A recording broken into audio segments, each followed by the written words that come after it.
I sit by the window most evenings now, watching the sun dip below the trees, painting the sky in hues of orange and purple. The world feels quieter at this hour, doesn't it? There's a stillness that wraps around you like an old blanket, comforting, but sometimes a little heavy. I've been thinking a lot lately about what it means to grow old, to feel the years pile up like pages in a book you didn't realize you were writing. And I've been thinking about loneliness in old age, that quiet guest who lingers in the corners of your home, your heart, when the world moves on without you. I'm not here to scare you or to dwell in sorrow, though. I want to share a story, my story in a way, about what happens when you get old and find yourself alone. It's not a story of despair, but one of lessons, of small victories, of finding light in the quiet moments. If you're listening, maybe you're someone who's felt that loneliness creep in, or maybe you're younger, wondering what lies ahead. Either way, I hope you'll stay with me.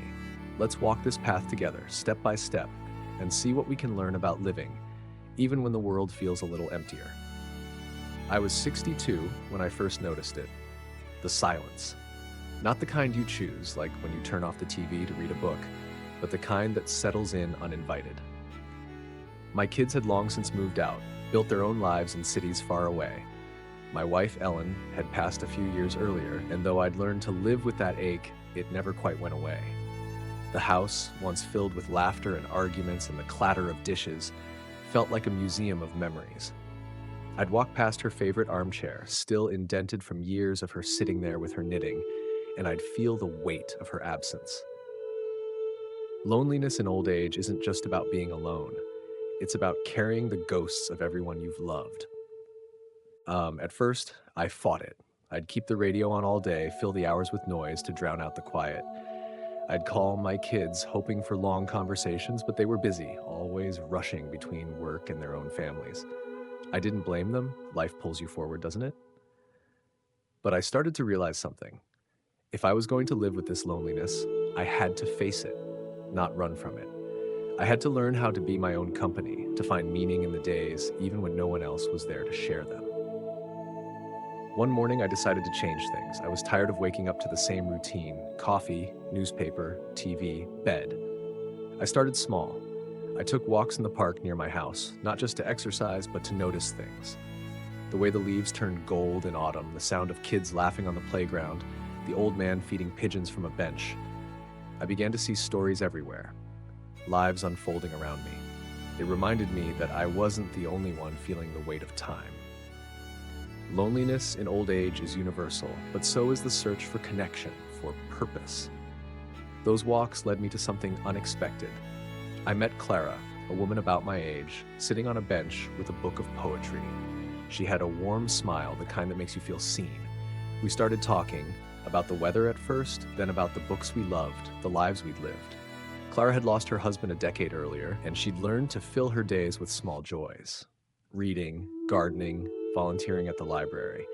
She wasn't looking for a grand romance, and neither was I, but we became friends. We'd meet for coffee, share stories, laugh about the absurdities of getting older. She taught me that finding companionship in old age doesn't always mean finding a new love. It means finding someone who understands the road you're on. Clara and I talked a lot about the future, about what it means to prepare for the years ahead. I'd always thought of aging as something that just happened, but she saw it differently. You have to plan for it, she'd say, stirring sugar into her coffee. Not just money or a house, but your heart, your mind. She was right. I started to think about what I wanted my days to look like in 10, 20 years. Did I want to stay in this big, empty house? Did I want to keep pretending I could manage everything on my own? Loneliness in old age can feel like a trap, but it's one you can prepare for if you're honest with yourself. That honesty led me to some hard decisions. I'd always been proud of my independence, but I was starting to struggle. Little things like carrying groceries or climbing the stairs. I didn't want to burden my kids, and I didn't want to wait for a fall or an illness to force my hand. So I started visiting retirement homes just to see what they were like. I'll admit I was skeptical. I'd heard stories of cold, sterile places where people were forgotten, but the one I found wasn't like that. It was warm, full of people like me, people who'd lived full lives, who had stories to tell. There were game nights, book clubs, even a gardening group. It wasn't perfect, but it felt like a place where I could belong. Moving there was one of the hardest things I've ever done. Packing up the house meant saying goodbye to so many memories. Ellen's garden, the kitchen table where we'd raised our kids.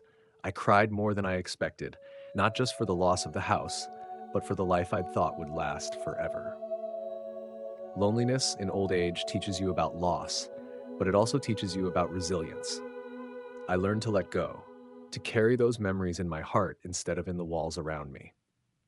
Living in the retirement home wasn't what I'd imagined for my golden years, but it's given me something I didn't expect: community. There's a woman down the hall who tells the wildest stories about her days as a dancer. There's a man who plays chess with me every Tuesday, and we argue about politics like we're 20 again. I've found moments of joy here, moments that remind me life isn't over just because I'm old. I've learned to savor the small things: a good cup of tea, a sunny afternoon, a conversation with someone who listens. Looking back, I think the biggest lesson I've learned is this: loneliness in old age is real, but it doesn't have to define you. It's a part of life, like joy or grief or love.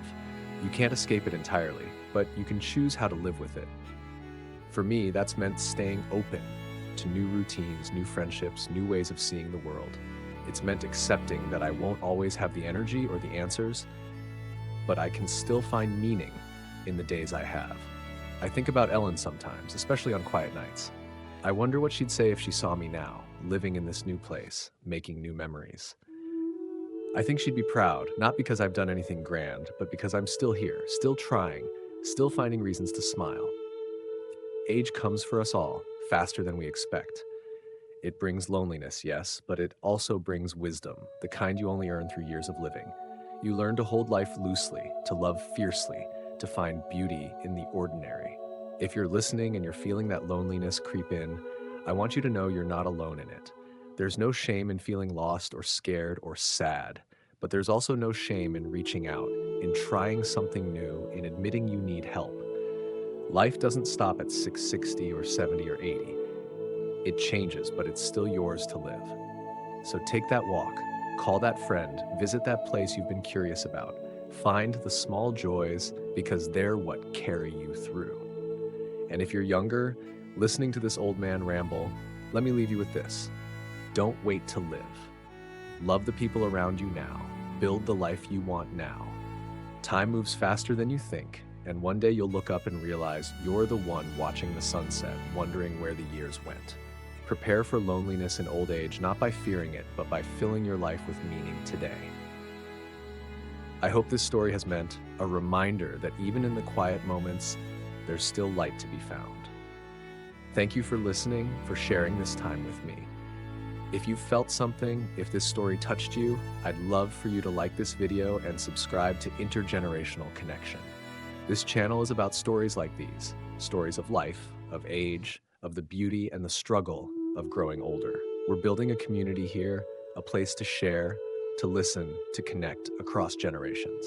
So join us, won't you? Hit that subscribe button and let's keep these stories alive. Until next time, take care of yourself.